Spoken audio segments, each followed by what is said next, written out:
Good afternoon, good afternoon. This is Francesca Nunez for No Longer Silent. Thank you very much for logging on tonight. I know I was missed last week.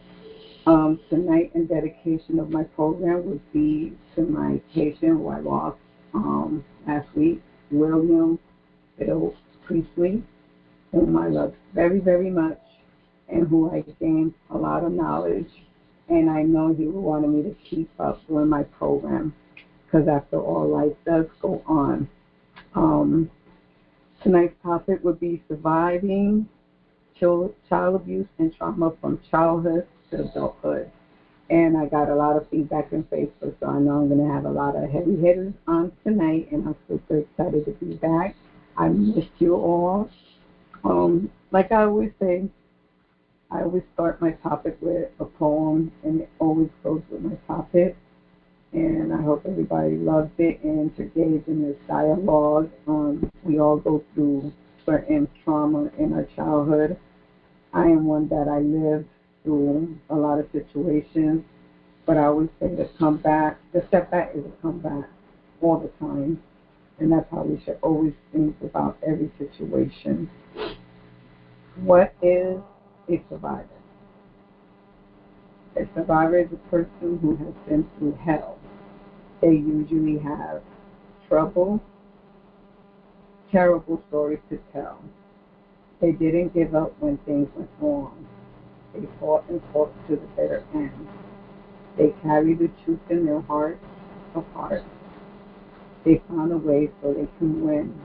They turn something real bad into something so good. Because they know that good will win out in the end. You can tell a survivor a mile away. They will smile to show you they want to win. Having learned from experience what they need to do, how to use what they know for something that's good.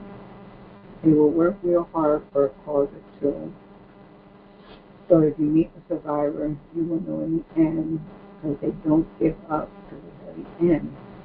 They think of others and not just themselves. They may even save a life or two, because they stand for the truth and the good of all of us. That's when you will be very pleased that you had the chance to meet them all. Never give up, because you will always win at the end. My motto all the time is, I never look like what I went through. I am blessed to say I am a product, I am a warrior, I'm a survivor. I am no longer a victim. I'm a powerful, strong-willed woman. This poem, I take it for myself. I share it with other people that are no longer victims, because we always win, we always come out on top, and we always, and it's something that God always put in my heart. I help along the way other people to always get where I'm at. It's not easy. It's a lot of work to get to where I'm at. I always say counseling is a must. It wasn't for me, because the faith I had in God made me the woman I am today. I am striving. I always have someone that texts me telling me, you are loved because you're a woman of substance. You're a woman of a lot of knowledge. And when you get messages like that, that really gets you going in the morning. It gets you pumped. So I'm grateful for my circle of friends all the time. You never have to go through something alone ever. When you have genuinely good people around you that understand when you go through certain situations, they give you good advice, not bad, and they tell you, I ain't never hear you break. I ain't never heard a wall being teared down. And when they throw bricks at you, not only do you pick them up, you rebuild and you construct your empire piece by piece, little by little, so it becomes a fortress. So that's what I'm building. Bit by bit, I'm there. And like I said, I never break, I bounce back. We have to have, and I always say sometimes people say, why you cling and love so hard. William showed me a lot in my life what to appreciate. And when I mention him tonight, after my topic is something that's in my heart. I know a lot of people go through a lot of situations, but when you lose a powerful person like that, that always encourages you, always supports you, that person is going to be absolutely missed. And I truly, truly miss my patient, my best friend, my mentor. And anytime I said I wanted to do something, he told me, why not try it? You don't know until you try it. So I may not have him here physically, but I do have him up there with a bunch of angels leading me and telling me, you can do this, keep moving forward. So along with my topic tonight is that I dialogue and I spoke to a lot of people that went through a lot of childhood abuse. Some people don't want to talk because they're ashamed, but it's really not their fault. We go through a lot of molestation, rape, sometimes it's a family member, sometimes it's a friend, and we don't know how to deal with it, and we cling to drug addiction, alcohol, self-medicating yourself, and you have triggers that I spoke about back in the days, which is awful, ill. You reminisce what happened to you, but that doesn't mean that you stay in that situation. I will have somebody coming on that went through something like that, and the person is absolutely awesome. He is striving. He is actually bouncing back from a lot of stuff that happened to him in his childhood into adulthood. And we kind of we're best friends now because I tell him I went through that, and I gained the name Wilderness Substance because of that, because he sees in me situations that I've overcome and always tells me there's a purpose in my life to help others. So I dearly appreciate this beautiful soul that's coming on tonight that not only supports me but encourages me, and we help each other. So yes, is it possible for survival to recover from abuse syndrome? Absolutely. It depends on the person, and I always say it depends on the situation. Not everybody bounces back. Child abuse is harsh, whether it's beaten, molestation, depending, and here we're no judgmental, and we don't sugarcoat nothing. When you go through child abuse, and normally is a family member that passes you on to the next, as a child you start thinking, why me? Why is this happening to me? And when you start growing up, sometimes some people become bitter, some people become isolated, some people don't understand why you have trust issues. So can you recover from something like this? Absolutely yes. It's a process, a difficult process. The road to a healthy resolution in an abusive childhood involves deep self-exploration. When I say that, is that you have to look into yourself, and there's a word that you can never use is, why me? Did I deserve this? There was other siblings.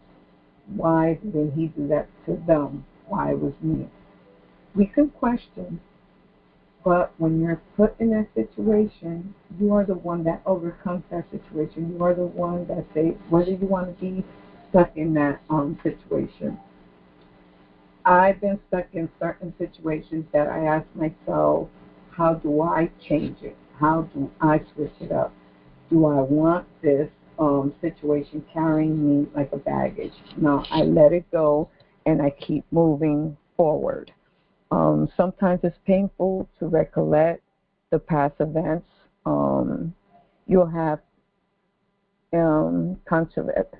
counter confidentiality tonight. I will mention who I spoke to. I did mentor this person, and what this person told me was he questioned, why me? He was passed from family members to family members. It was very heart-wrenching to hear. And for a while, he clung to drugs for a lot of years, trying to deal with the fact of the molestation at a young age, and it was through a family member. And one question I did ask him, I said, what did you do after the many years that you say you failed yourself by not going back to school, by not going, looking for work, by not going for your goals? And he said he missed out on a lot of years where someone was not there to listen to him, and the possibilities are now. When he heard my story of my comeback, he was very impressed to see and asked me questions, which I was like, now, you're the one that's mentoring me. So when he asked me, how did you feel? I said, at first, bitter, trust issues. I didn't believe in love. I closed those chapters for a little while, and I was blessed in 2016, but he passed away, genuine person that lived in my heart all the time. And I told him his last words was, don't let anyone hurt you. Move on. Love yourself. And the possibilities are endless of what you're capable of doing. Words that I live by today. Absolutely. And never defame his name whatsoever. You allow certain things to a certain extent, and that's you that have control whether you want to change it up. That's what I told the person that was abused. That he's picking up the pieces now. Absolutely, you can do that. I'm very proud of him that he doesn't look like what he went through. Later on in the program, in another interview, he will be saying what happened to him and how he overcame all those traumas and tribulations just like me. But you can't overcome. So what are the symptoms of childhood trauma in adulthood? There's so many which can manifest itself, including uncontrollable anger, anxiety, depression, inability to express your emotion, and especially withdrawal. All 5 of these and 6 of them too, which I added. Withdrawal is very dangerous. Inability to express your emotion, we close up. We don't express it. We linger with that trauma for a lifetime. Uncontrollable anger, anxiety, depression, we stay at that situation. Long ago when I saw what I went through, I asked myself, depression is out of my equation. I never, ever felt depressed. I felt a lot of anger and a lot of anxiety. Withdrawal, never. I'm a people person. Emotions on an all-time high when I lose a loved one. I'm a people person, so that never happened throughout my life. I cling to my friends when certain things were happening to me, and they just encouraged me and always told me, you know what, move on, keep it going. You know where you're going, you know where your goals are, and just keep looking at that situation. One of my main goals in my life are my grandbabies, that once I look at their faces while I'm going through something, people be like, go to them. Their hugs and kisses encourage me to move forward because there's a new generation. Absolutely. My son is also one that's in my life every single day. I cannot go without a message or a phone call. He's always checking up on me, and I appreciate that all the time from him. So all that situation, I told who I mentor, is that helped me out a lot and continues to keep helping me.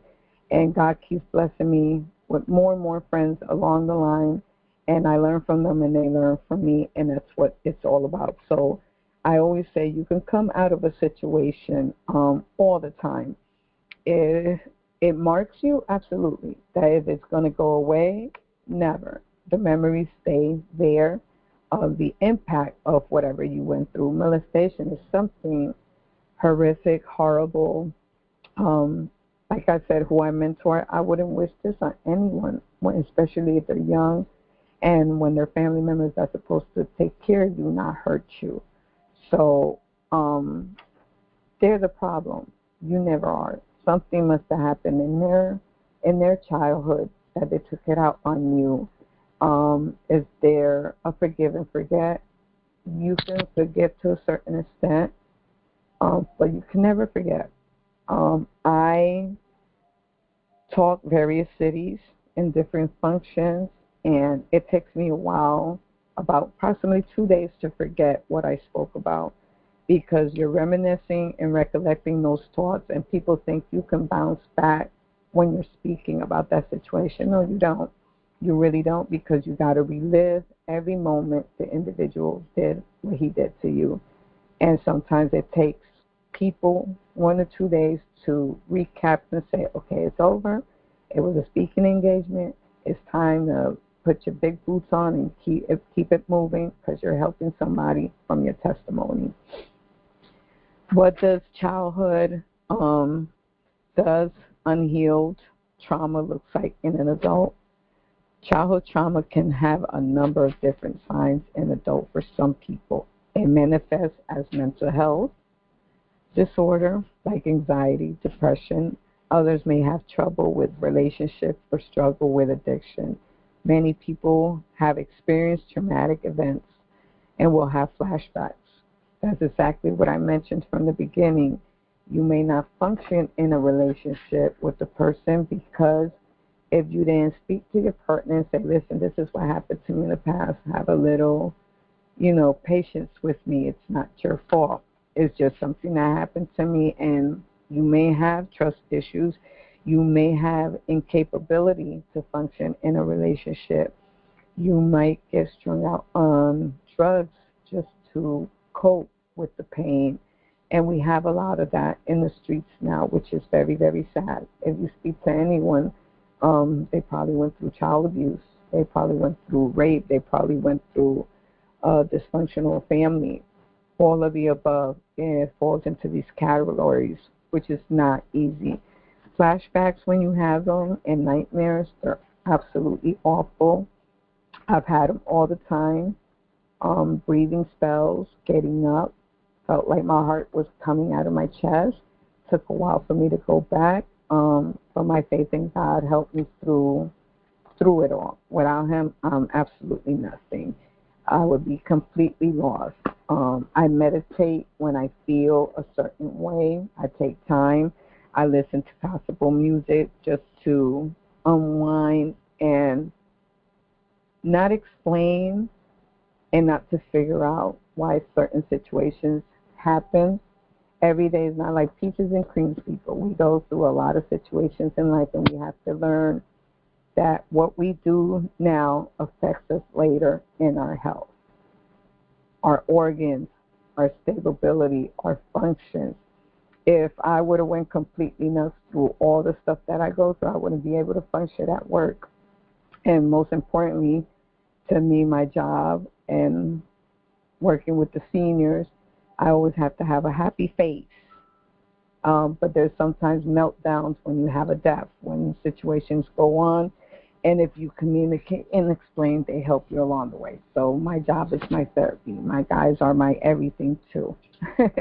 Believe it or not, they're my everything. So what happens to adults that were emotionally abused as child? Childhood mistreatment has also been shown to increase the risk of anxiety disorder, bipolar disorder, major depression, personality disorder, post-traumatic stress disorder. One of the major issues in childhood treatment is when you were abused, not only physically or verbally, but words carry a lot of weight. Be very careful what you say, how you say it, to who you say it, because sometimes they don't understand. They try to shut you out in a situation when you try to explain. In this category here, we when I say personality disorder, when someone's going through something, they think someone knows about the situation. They go into a double life where they're walking around, they're ashamed, thinking, do they know? Do they know what happened? They create this thing in their head, and and no one knows but you. But you start thinking your surroundings, people know what happened to you. And that causes a personality disorder where you think people are judging, pointing, they think they know that happened to you without you saying a word. And that's a very dangerous disorder. Um, Anxiety also, sometimes getting up in the morning, getting washed, getting dressed. The person might feel, depressed, not wanting to do anything hygiene-wise, don't want to take care of themselves because they just bent on thinking what the individual did to them. That it's an awful thing, absolutely. I've had mentored so many people that have told me some stuff that I was like, wow, how do I bounce back from hearing this? You don't necessarily want to hear a child molested at 5 or raped at 5. They're 5 years old. They're supposed to be living their life. And when it's a family member or a friend, you start thinking as to why, what's my life going to be when I'm growing up? And that's where we're going to get into more into the abuse. What is the usual outcome for adults who were abused as children? Children who have been abused are at risk for physical and mental health problems during childhood, later in life, as well as being at risk for dropping out of school, becoming teen parents, them being an abusers themselves, the cycle of abuse, victimizing their intimate partner, and their own children. In this situation right here, it kind of worries me when you mentor somebody, but you have to be absolutely very mindful. Good afternoon, Francesca, the podcast family. This is Brian. How's everybody? Good. Good afternoon. Thank you for, you always put a smile on my face with your interest. Absolutely good. I'm letting people. I guess that's good, man. I guess that's good. Yes, it's absolutely good. Well, the topic tonight is surviving child abuse and trauma from childhood to adulthood. And I was. Oh boy. Boy. And I was actually at the part what's the usual outcome from adults who were abused as children.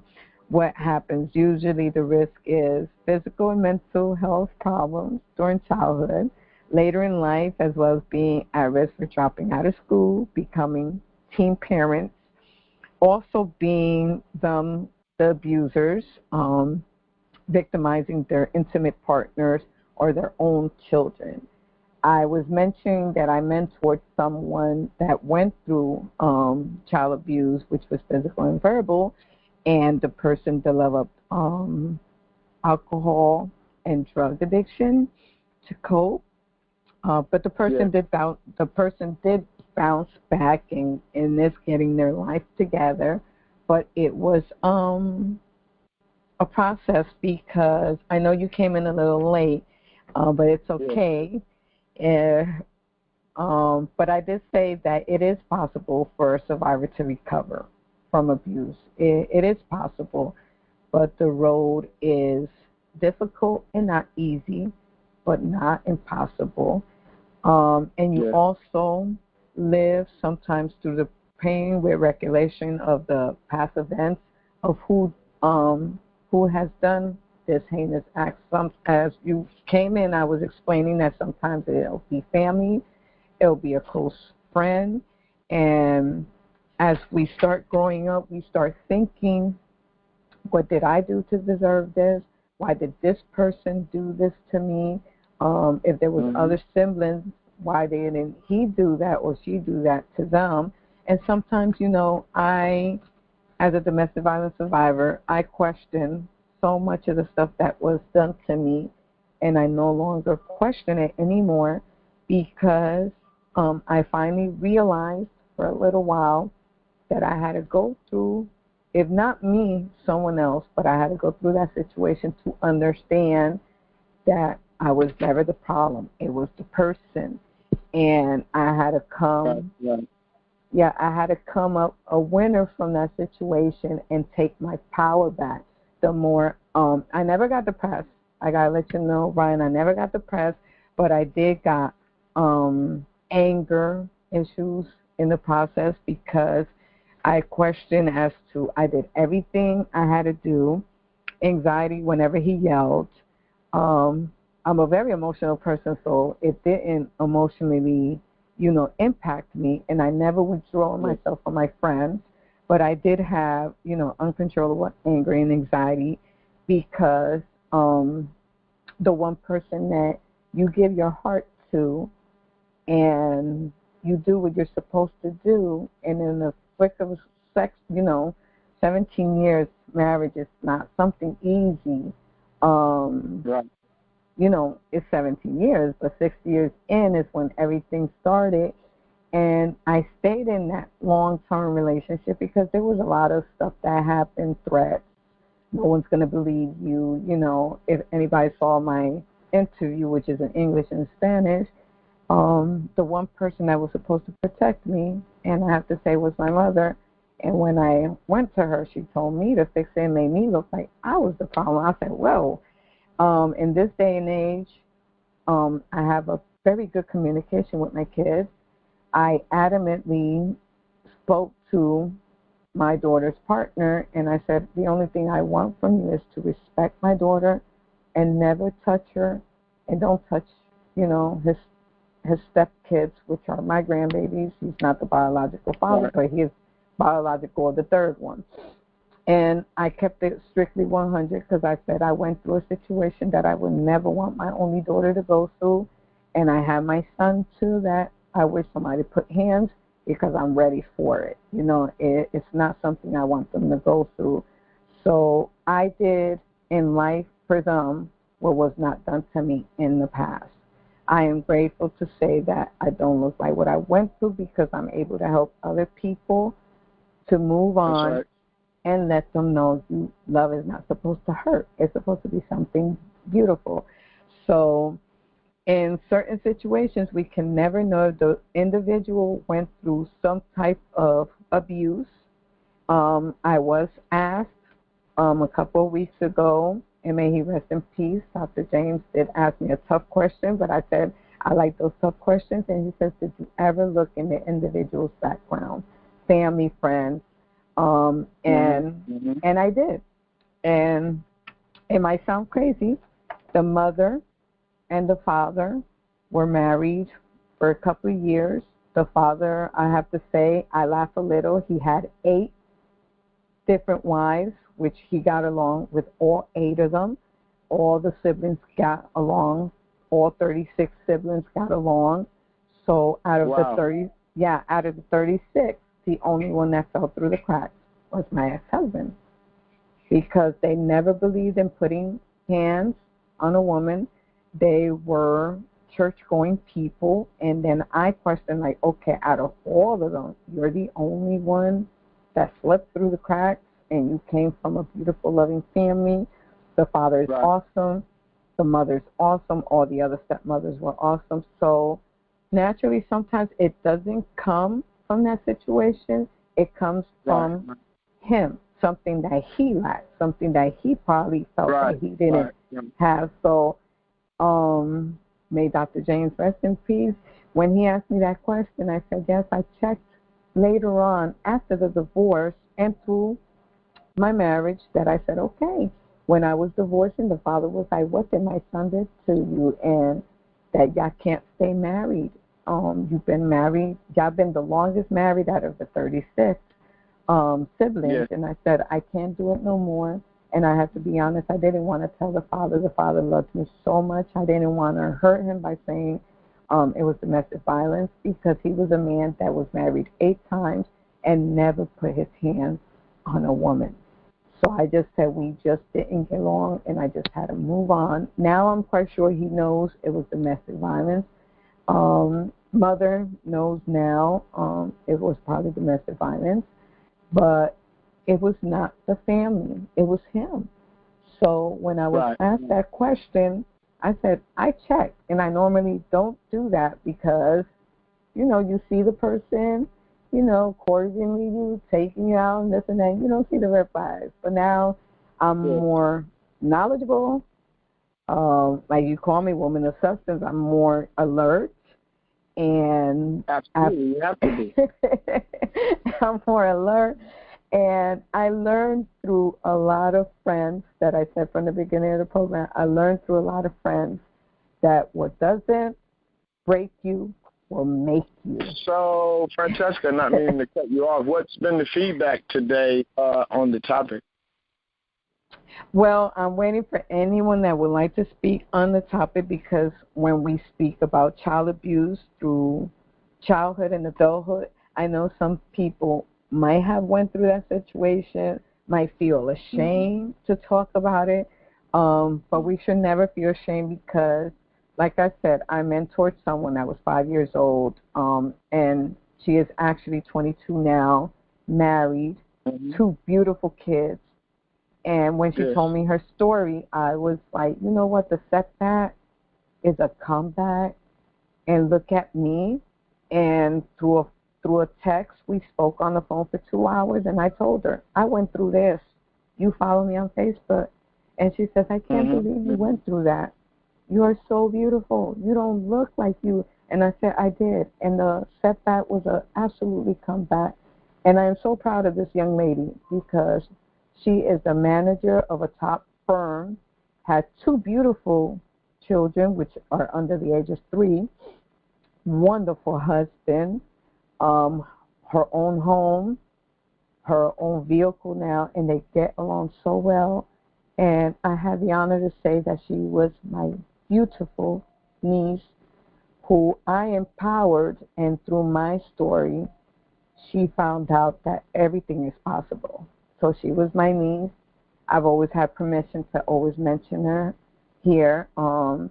And one day she texted me saying she couldn't take it no more, the burden of flashbacks. And when I saw the text, I picked it up immediately because she was suicidal. And when she told me what happened, I said, listen, I can acknowledge I don't have my mother in my life.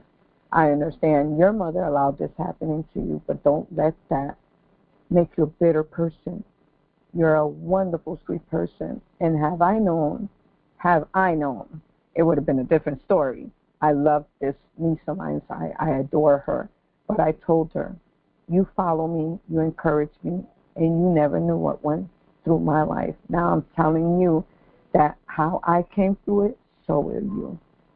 And there she is. She thought she couldn't get pregnant because her mother tried to poison her. And she miscarried at the age of 18. Now she has two beautiful, a son and a daughter. And I said, you see, all is possible. Yeah, all is possible. She no longer wants a relationship with the woman that birthed her. I respect that. I understand because she went through a lot to be 22 years old at the age of 5, at the age of 18. That's a lot for a young person to, travel through and understand. And the main person that you're supposed to trust, the main person that gives you life, is the main person that's hurting you too at the same time, and allowing individuals do what they did to her. The fact that she got pregnant, she didn't want her pregnant at the age of 18. She tried to food poison her, and who got affected was the baby.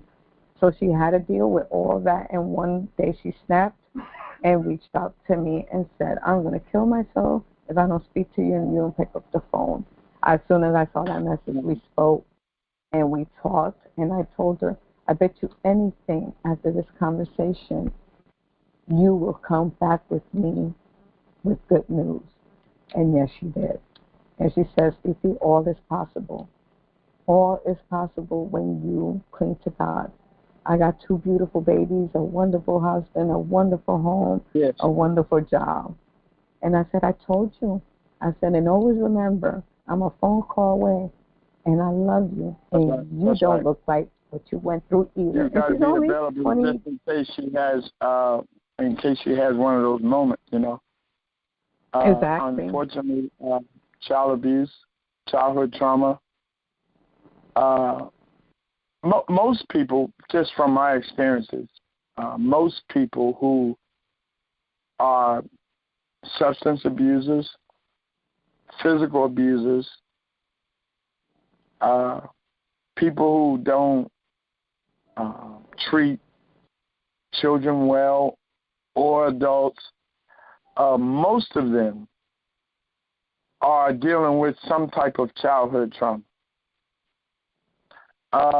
Studies been proven that chaos and dysfunction in homes, such as domestic violence, substance abuse, or parental mental illness or incarceration, bullying, those symbols or signs or characteristics that are in adults usually are a part of their childhood in some way. Parenting is really it's a hard job when you're should I say not understanding that there's not a book on parenting. No. Parenting is it's a love thing. You have to love and cultivate your kids, protect them from things they hear, things they see, because most kids learn by what they see and not what they hear. So it's an incredible job to be parenting, especially in 2024, when the culture has integrated itself into families.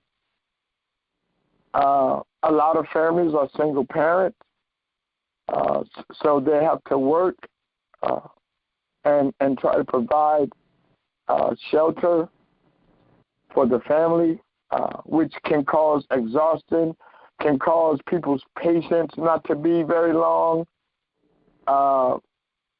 It's a lot of dynamics that are going on now that per se weren't when my parents were raising me and my brother. I look at the times that my parents were raising me and my brother. The majority of the families were two parties, male, female. The majority of the females were at home. So it was a different time, a different era. It was a lot of stability because the mother was always around to cultivate the kids, to keep them well nourished, to keep them sort of on the right track. The men went out and worked, and so it was different. Today it's much more challenges because a lot of kids are raising themselves. Absolutely. I'm glad you said that. Yeah. A lot of kids are when they come home, there's no, should I say, adult figure that's there that's really concerned about their welfare. Unfortunately, my career is counseling right now, and I'm grateful for the opportunity. It really has to tie in with my life. I'm just going to give a brief summary, Francesca, and then I'm going to go ahead. Move out of the way, and I'm going to let others chime in, because this is just my story, and everybody has one. Whether they want to share it or not, that's on them. But my story is not anything I shy away from anymore. Can I tell you something? Can I tell you something before you start? Yes. There's something I always say when someone jumps in and tells their testimony. I admire a woman and a man, more so a man that's open to tell his testimony, because sometimes it's hard for a woman, but much easier. But when you have a man tell their testimony, it's like more powerful, because sometimes they say the man is more, reserved, quiet. They don't want no one to know. But sometimes I always say, coming from a woman and a man, you don't know what impact your testimony will help someone else when they hear you. You're going to be the second man I have on my podcast that actually hopped in and said, let me say a little, because I had another man that admitted that his girlfriend was hitting him, and he stood with her, and he wasn't embarrassed, and I thanked him. He called all the way from Atlantic City, and I told him, I admire you for even coming on and asking me, can I speak a little? And he went on, and I let him, because I said, you know what? You are helping someone else by them listening to you, because the first step is telling your testimony, man or woman, because it's the hardest thing to do, and not be ashamed of it, because you lived it, you triumphed from it, and you're doing better from it also. So I just wanted to tell you, I admire you that you step in and you say whatever you have to say tonight for all that are listening, because you will be helping someone else, and someone else will be impacted by your story and say, wow, he went through all that and he doesn't look like he did. And I know for sure, because I've been enough around you to see you do not look like what you went through. So you have the floor. Well, thank you. Thank you so much. But it doesn't, let me just start by like this. It's my power today. It's my success. It's my career. It's my passion.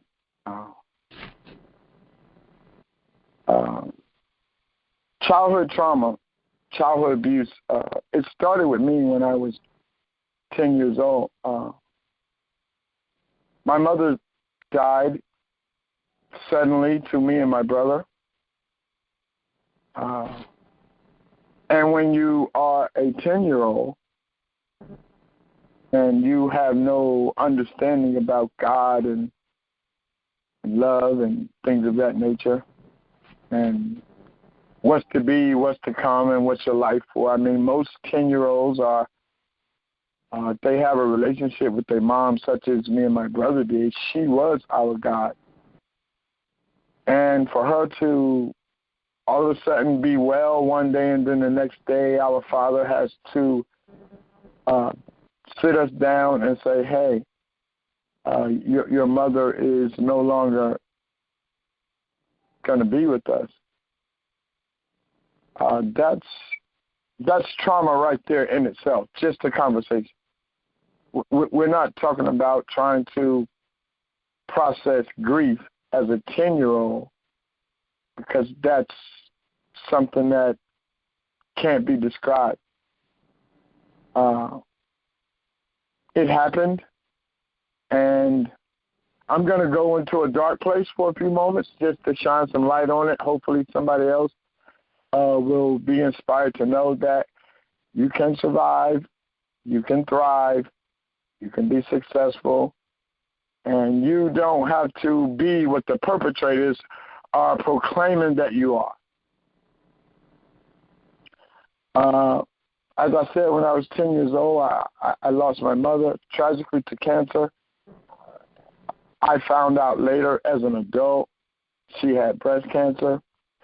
She was dying 3 years prior to her sudden death to me and my brother, but her wishes were, according to my earthly dad who has passed away, that she didn't want her sons to know that their mother was dying. She wanted us to live the last 3 years of her life as though everything was okay.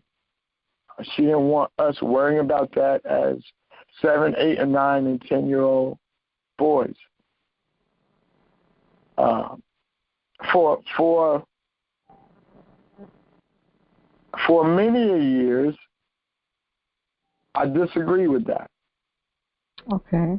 I thought it was unfair to have the truth about Mom's death, opposed to allowing us as young kids to experience it suddenly.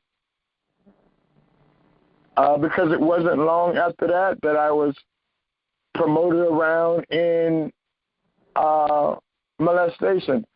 by family members that were supposed to be in charge of me and my brother's welfare, but instead they were predators of their own nature. My brother and I, as adult men, we don't talk about it. I don't know to this day did it ever happen to him.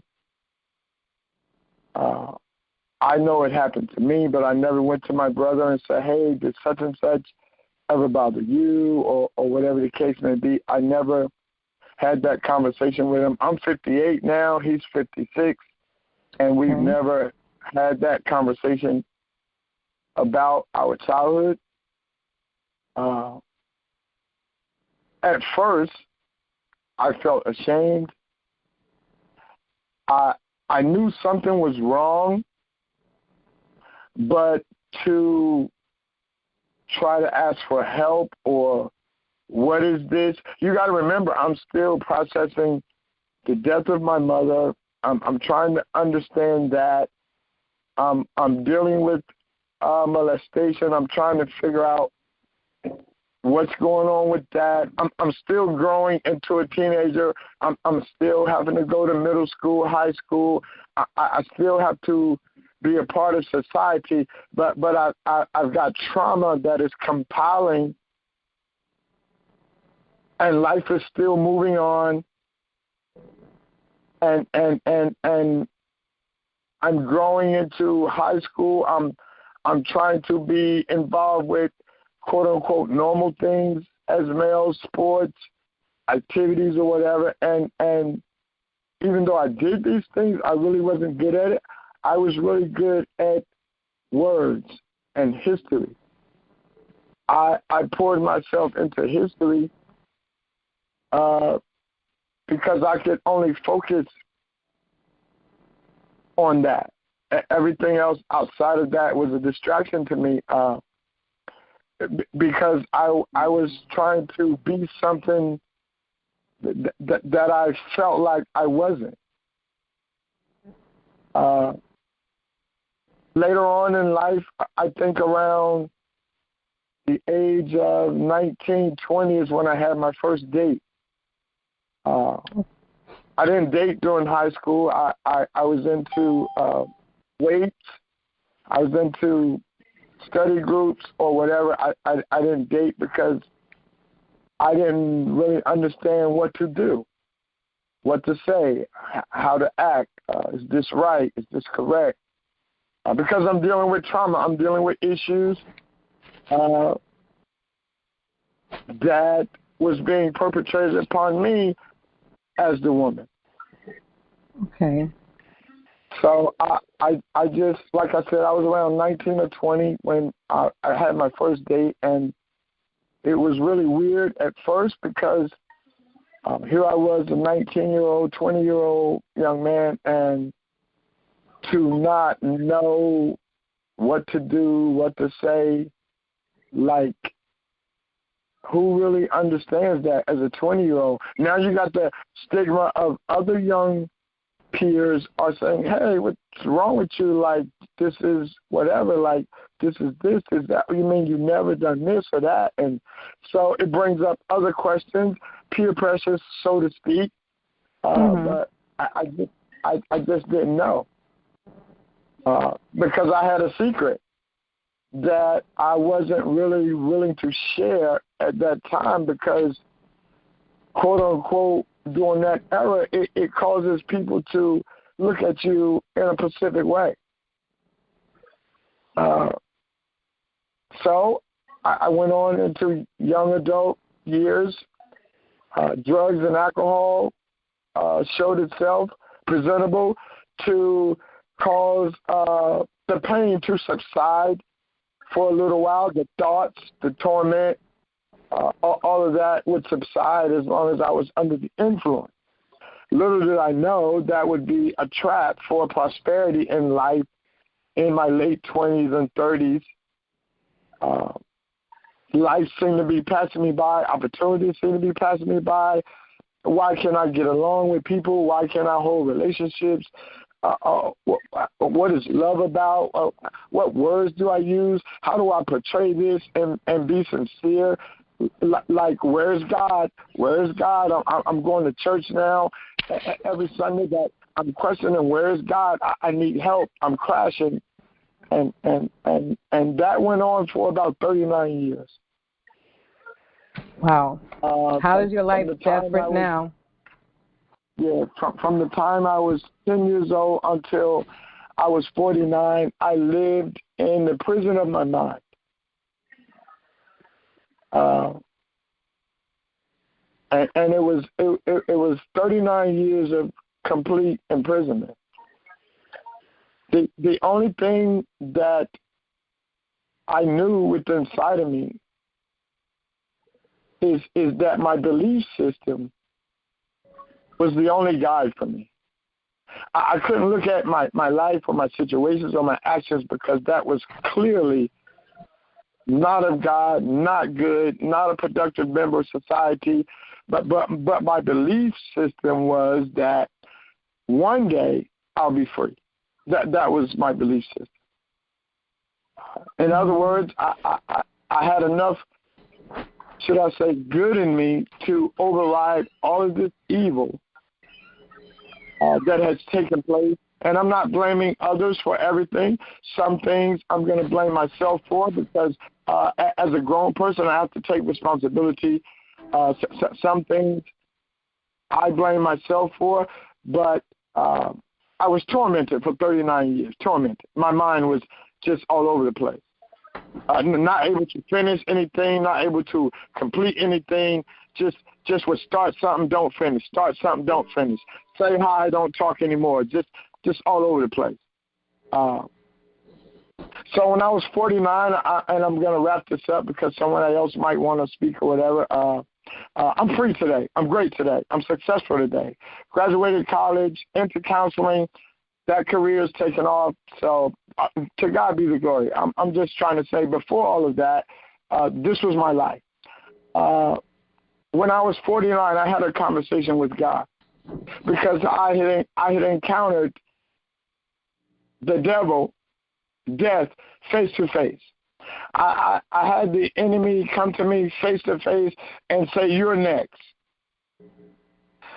So that night, after that frightened me to see such entity like that, I went to God and I had a conversation with God, just like I'm talking with you. I said, "Hey, check this out, Lord. I've been hearing a lot of rhetoric over the years about you and your power." And I said, "Listen, if this is all true, that what I've been hearing, I need you to stop by my soul tonight, or I'm not going to make it." And that was 9 years ago, Francesca. So since I'm still here, that let me know that God stopped by my soul, and he didn't speak to my situation. He spoke to my mind. Wow. So today I'm successful because God spoke to my mind. And now I have the ability to change my situation, to talk about my situation, because my mind is alert. My heart is receptive, and I will never be the same. Wow. And that's a part of my story for tonight, so I hope that'll help you or somebody. And I'm going to leave the rest for another time, because you'll need 2 more podcasts to finish the story. No, absolutely. Let me tell you something. Thank you so much for that powerful testimony. To come back from that situation so many years is absolutely powerful. To say you was trapped, and the success story that you have now from that situation, you know, you kind of like cut down some of my next question would be, how can you tell when someone was abused in the past? And there's a lot of your story that intertwines with, how can you tell? And I wanted to ask you, throughout those years, because we're talking about years, my situation was 17. 6 of it was horrible. And then after my divorce came the question, can I do this by myself? Can I move on? I have my children. Now they depend on me. And I did what you said. I said, God, can I do this? Can I independently take care of my children without this individual? And can I move on? And I was scared. Let me tell you something. Single mom, taking care of the household, doing multiple jobs. And I said, you know what? If I have to go back to that situation, or do I choose life and peace? And I'm the type that if me and my kids have to eat a one meal, or not me eating a meal myself, or my children eat, and not go back to that situation, let's do this. And let me tell you something. Once I divorced that individual, I head on said, I'm going to do this. I'm going to get my kids, and move forward. I'm not going to be scared. We're not going to be homeless. We're not going to be without food and stuff, because you know what? God will put you in a certain situation to test you. Are you going to fall back or move forward? And I understand, I'm very independent. I'm very responsible. My children are, I got to say, they're immaculate. They're driven. They're hard workers. They're, wonderful kids as an adult. They showed me what I became and what they became. And also, I'm so proud of them. They came so driven like their mom. They're hard workers. And everything was good. And head on, I said, you know what? I don't want to go back to that situation. I don't deserve that situation. I don't think I'm the only one. Let's move forward. And I thank God that moment that I felt scared, I didn't have to feel scared, because God never made me go through a day with my children. Never. I head on, took responsibility of the entire household with no cutbacks whatsoever. And, it took me a year. Honestly, it took me a year to really, put my feet on the ground and say, I'm going to go without this, and go without that. But for a meaningful reason was my children, because I wanted them to have what I didn't have. I wanted them to have. And I'm very, proud of myself. I'm a wonderful mother. I'm an exceptional grandmother. Everybody knows that. And right now, I wouldn't even regret a bit of what I went through, because it made me such a strong, independent, powerful woman that I can head on and take the world at any possible way and never be afraid, never have that feeling ever. But I ask you, for so many years that you went through, did you ever feel suicidal? Did you ever feel depressed? Absolutely. Anxiety? No, not depression, I would say, but suicidal for sure. For sure. Tormented by it, if I had to be honest with you. Tormented by it. Thought of several ways to do it. And at the same time, thought about if it didn't work, what would the state of me be then? For example, I'm free today, so I can talk about it. It doesn't hold me down. It's my power today. So I don't mind sharing anything. That's my life. It's my passion. It's what my counseling revolves around. It not only revolves around the therapeutic side, there's a spiritual side to everything. And of course, I was suicidal. I like I said, I thought about suicide in two aspects. I thought about doing it, but then I also thought about what happens if it failed. Then what state would I be in then? Most likely worse. than what I was. For example, I said to myself, well, I'm going to go and I'm going to take the gun and I'm going to put it to my cranium. I'm going to pull the trigger, and what happens if the bullet goes around and I live, and now I'm in a vegetative state? I'm not dead. I thought about standing in front of the train. Then I thought about, what if it only severs my legs? Wow. And I live? Now I'm in a... I thought about standing in front of a car. I said, well, what if I live and now... So with me, suicide was two-way. It was the thought of doing it, but it was also the thought of what happens if it didn't work. Wow. So I was tormented by it. So I went through about 2 years of that type of torment, along with everything else that's going on in my life. And you got to understand something, Francesca. I am working a job 8 hours a day. I'm performing at a job with these things going on inside of me. A functioning addict, a functioning person of trauma, functioning, going to work just like normal people, filing taxes, normal stuff. But inside of me, it was a volcano. Lava, so to speak, was just spewing over the top, and it was a matter of time before it came to the surface. Wow. And one day it all came crashing down. And I found myself sitting at a bus stop saying to myself, I don't want to do this anymore. Live. I don't want to do this anymore. But yet had fear about suicide. But thinking that was my only way out, like fear, torment, sitting at a bus stop in Hackensack, New Jersey, on First Street, sitting there wondering, what do I do next? And I was approached.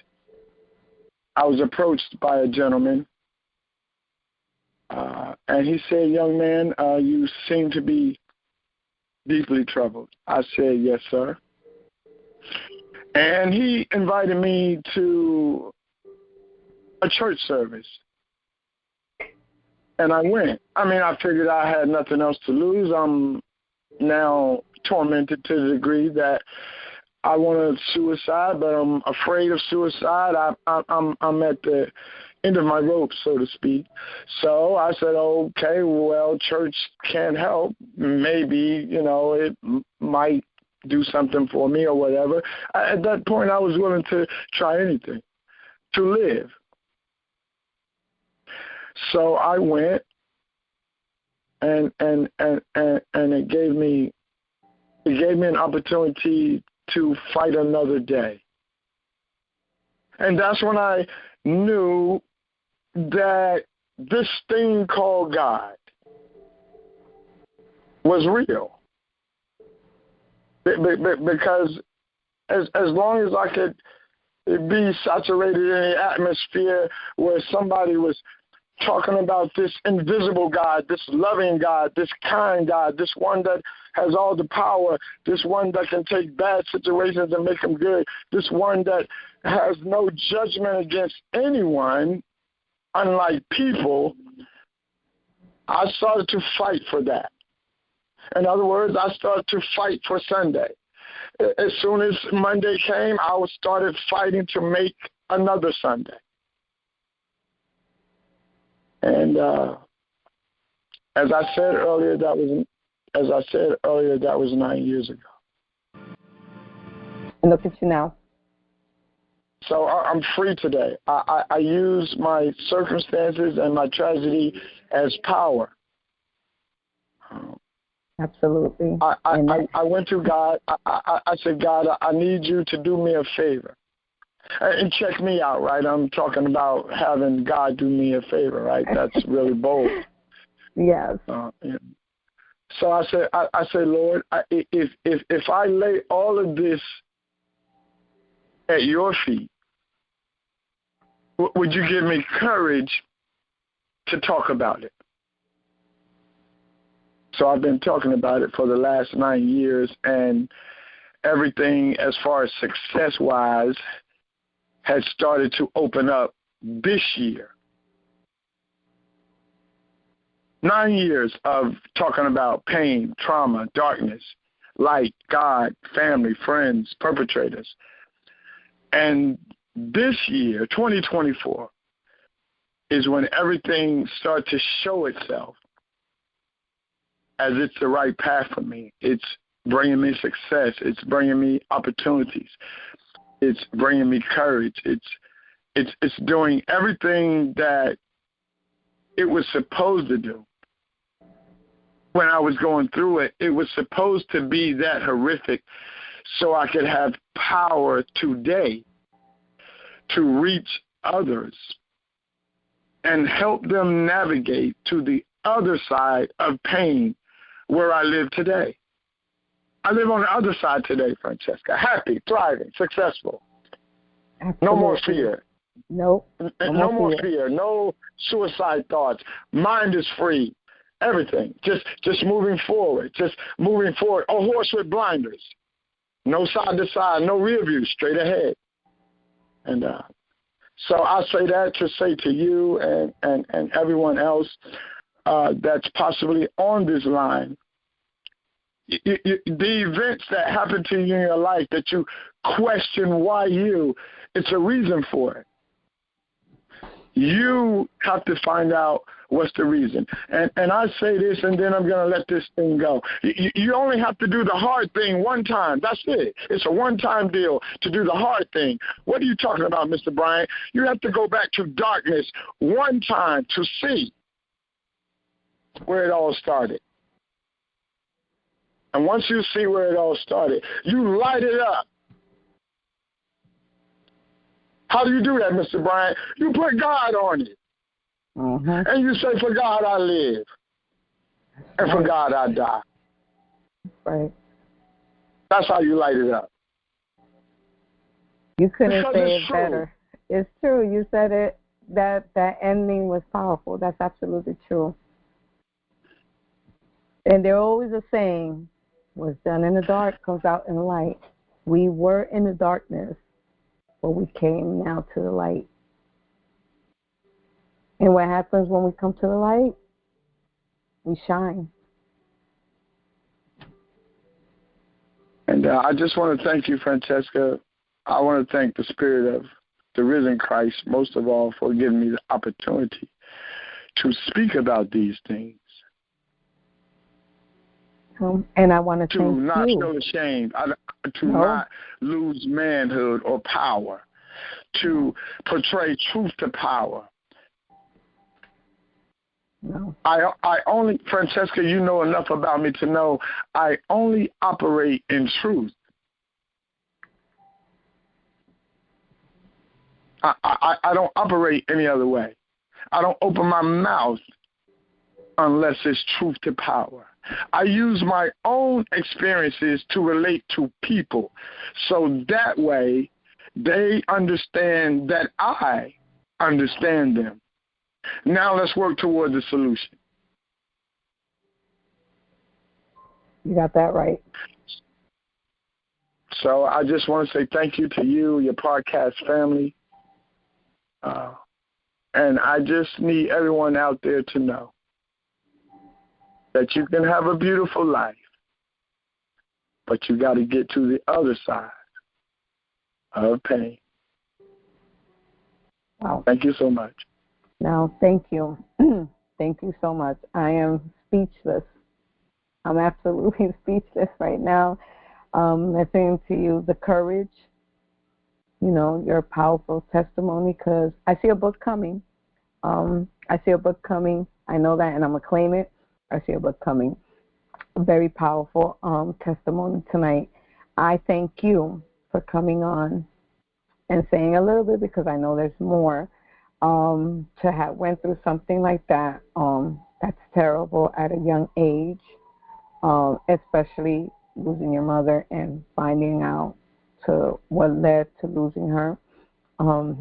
at a very young age, you and your brother, questions in your head that what happened to you, you know, you don't know if it happened to your brother, no signs, no nothing, probably it was just you, and to admit to stuff like that, and to admit to suicide. Like I said, I had another young lady that tried so many times. She tried it. She said it here on my podcast. It was a powerful testimony. She slit her wrist, and her sister came, and she's alive today. But she tried it so many times, and she said that God did not want her yet. There was a reason to why she had to be here, and she's here, very successful, very individual sister who I admire, who we are in contact all the time, and we just love on each other. And it was domestic stuff that she chose, stuff that she seen in her living environment, and she was like the grown-up and still a child. And her choices in men because of stuff she's seen, and still toxic relationships down the road, also a survivor of rape. Her testimony is up there in my YouTube. Very powerful story, and today she changed it. She is Patterson, amazing, creative kids, face painter, loves on kids, gives her heart out to the children, and is a genuinely loving person. And we met through telling each other stories in an event, and we clicked. And I had the honor of not too long ago interviewing her here, and she kept it raw, not sweet, never sugarcoated, just like you. And a lot of people connected and said, wow, that was powerful. And questions were asked, will you do it again? Is it in your mind? And she said, absolutely not, because she clung to God, and she said life was wonderful.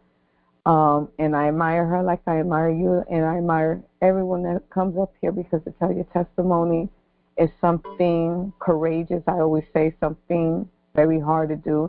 We should never feel ashamed. I consider myself a woman that I'm a warrior. I'm told all the time I'm a warrior. I'm told all the time I'm a sweethearted person. And, you know, I took a loss last week, and it wasn't my downfall, because I'm a very emotional, loving person, caring person, and he will forever be missed. When beautiful, genuine people that support you and say you can do it, and just love on you and brag about you all the time of the stuff that you're doing, you're going to miss that individual.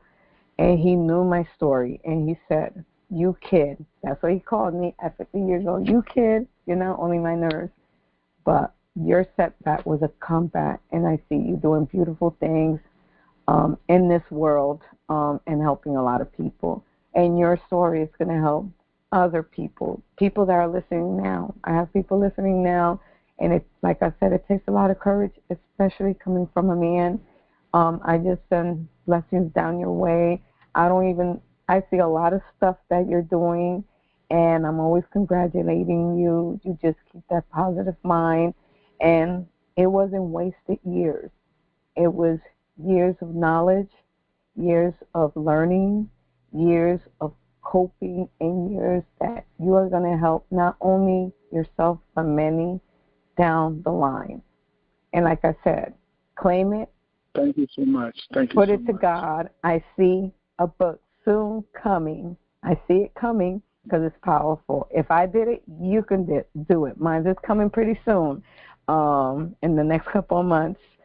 And it's powerful, and I'm excited about it. And people should read just how genuine and what you came through, and what the positive impact you do, not only in your life, but in other people. The fact that you can get up every morning and praise God and go to work and say to help another soul, to help another individual, is a satisfying feeling. You know, I'm satisfied with what I'm doing. When I help someone, that's all it takes for me, my day to be, you know, happy. That I say no one ever in this life, no matter what I go through, you can take away from me ever. And it's helping people. And throughout my situation, I always say, I'm not the victim. I am no longer a survivor. I am a warrior. I am a fierce lion with my paws on the ground, ready to roar. Okay, now. I'd like to say you're a woman of substance. Hold that line for me. I said that from the beginning that I always say good morning. You say I'm a woman of substance, which I carry that name very, very well and very well. And our story, and the more that come on, be on the lookout. There's an event coming soon where I'm going to have positive people, people that went through situations. I am including not only women, I'm including men, and I know God has put that in my mind, and I'm setting it, in stone that that's coming soon.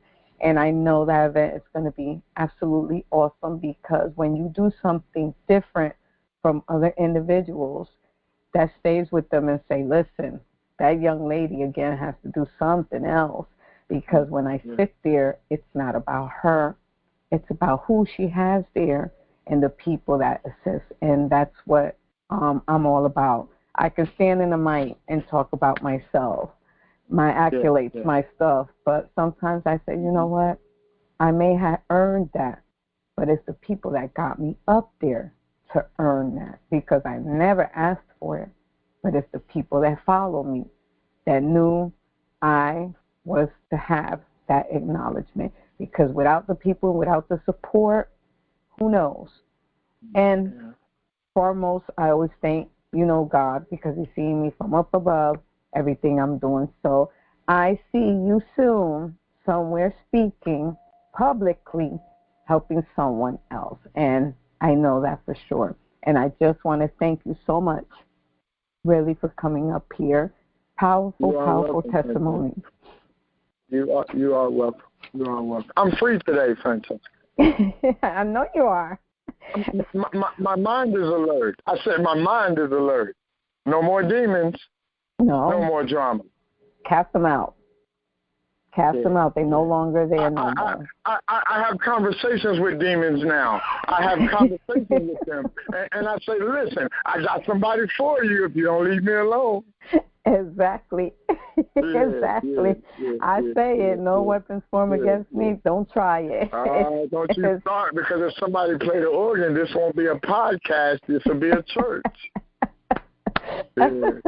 No, thank you. No, honest to God, thank you so much. Thank you so much.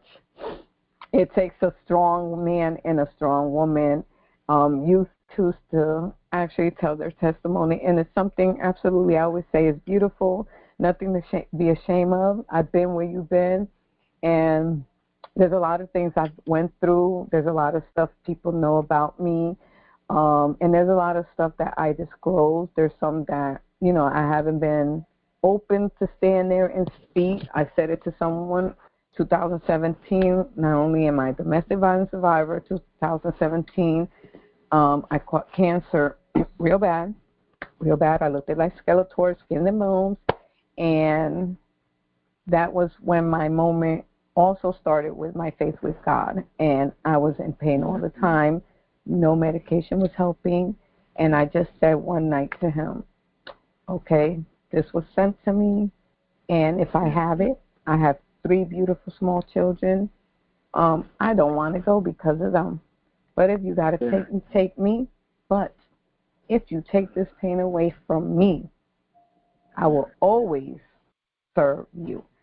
And I am the product of a cancer survivor. That night God touched me and was like, you're not going to feel nothing. So when they picked me up the next morning, they used to stick me on the stretcher. I used to be in pain, screaming. The guy looked at me. He was like, we're not being rough. I said, I don't feel nothing. And when they got me to St. Mary's in Passaic, my doctor, who is... Yeah, I remember you touching on that briefly that night. You spoke at Women Who Rock. Yeah, you touched on that briefly about the cancer survivors. So awful. Congratulations for being able to. Yes, I don't wish that on anybody. I really don't wish that on anybody. So when I tell people I'm a woman of many hats, of many stuff that I went through, and I just say thank you. And if it's ever to anything that's just thrown at me, I just say, listen, he just wants me to see how strong I am. And if I fall, I always get up. And when I get up, watch out, world. She's coming powerful and stronger than ever, and with a bunch of angels on her shoulders saying, like, I ain't tell you to crack, and I ain't hear the bell. So, Francesca, you better keep it moving, and let's go. Because when your time is time to go, he'll go. He'll take you. So I've been there and done that, and I always say everything happens for a reason. There's a purpose, and you will laugh. You will cry. But in the game, the life of game, do not allow anyone to make you suffer. We're not here I'm for just that. grateful today, Francesca. You gotta be. If I could sum up the whole testimony, the whole conversation that I've had, I'm just a completely grateful man because my mind is free. I mean, I'm a counselor by career, and I deal with people every day whose minds aren't free. And they'll get there. And that's humbling for me because I understand. You know, I understand. But I also got some good news. That's the exciting part. When you come to see me, you're not going to leave this office in despair. You're going to leave with some hope. And that's the goal, Francesca. It's not about money. I don't care about money. It's not about money. I care about people's well-being. I want them to understand that you can have real happiness. But it's one thing that you must do. You must revisit the dark place one time. You got to do it. You got to light it up. And once you light it up, my friend, oh, boy. Oh, boy. Oh, boy. That's why I say, watch out, world. Here we come. Unstoppable is my motto. Here we come. So there's a reason to be. I just want to say thank you. I love the title of your podcast. I really took time to examine that today. I was on my way home. I was running late, and I really took time to examine the title of the podcast. You say, let's talk about it. Oh, boy, that's exciting news. Yeah, talk about it, and I'm ready. Let's talk about it, and I'm ready. So I thank you so much. I ain't going to that genre yet because you being ready, that's another whole topic right there. I'm always I've had the opportunity to be around a few days, and I see who's ready and who's not, and you're just doing great things, and I want you to continue to soar. Thank you so much. That's just gone. I'm just doing his work, and I'm going to continue to keep doing his work till he has me up here. Okay, my people, this was a good conversation. I thank Brian for coming on and telling his testimony. I know it's a little longer than that, but his knowledge is very well appreciated tonight. I apologize to everyone. I really do, but I'm passionate about it because I understand without a surety of a doubt who it is that did everything for me. I am clear on that. No one can take that from me. I am truly clear on who it is that has done and is still doing everything for me. Amen to that. So with that energy and that positivity, if you guys still stay on, I'm about to close my chapter tonight, but I will see you guys next Wednesday. But you have to stay on tonight.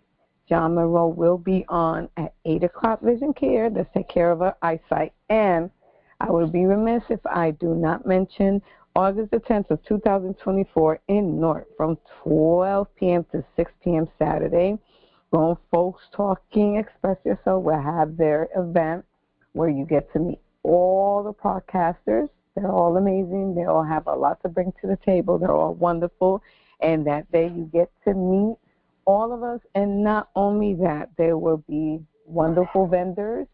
There will be a lot of speakers. and there will be much, much to do that day. So please put in your calendar August the 10th of 2024. Don't miss it. Don't let someone else tell you the wonderful time they had that day. So with that being said, Ryan, thank you so much for your testimony, and for all my kings and queens that are listening, faithful listeners all the time. Some of them don't talk because I know they're shy, but I'll bring them out of that shyness. Slowly but surely, they do come on and they say something. And to anyone that is sick or going through something, my prayers for healing. And for anyone that has lost a loved one, prayers for healing also. There's love on each other, and there's also, when you hear somebody text is okay, just reach out to that person and see if they're really okay. I just got to say I'm very blessed. Throughout these couple of days, I've had wonderful texts. I had wonderful calls from people checking up on me, and you guys just made me all feel absolutely special. Not only special, but loved, but let me know who was on my corner in the good moments, and not only that, in the bad moments is when you truly, truly know your friends are there with you. So I just want to say thank you for the Grown Folks Talking. Express yourself for the condolences. Thank you, everyone that reached out to me. And get ready. I'm back, stronger than ever. So I will see you guys next Wednesday with another topic. So thank you so much for being on tonight. And to my wonderful, wonderful son that I know I'm going to put him on the spot, never misses a podcast. I thank him for always supporting me, also for being in the podcast. Even though he comes tired from work, he still supports his mommy. So I just want to do a shout out for him tonight that he's listening, and just tell him how much I appreciate and love him. So all you guys, see you next Wednesday, and thank you so much, and take care.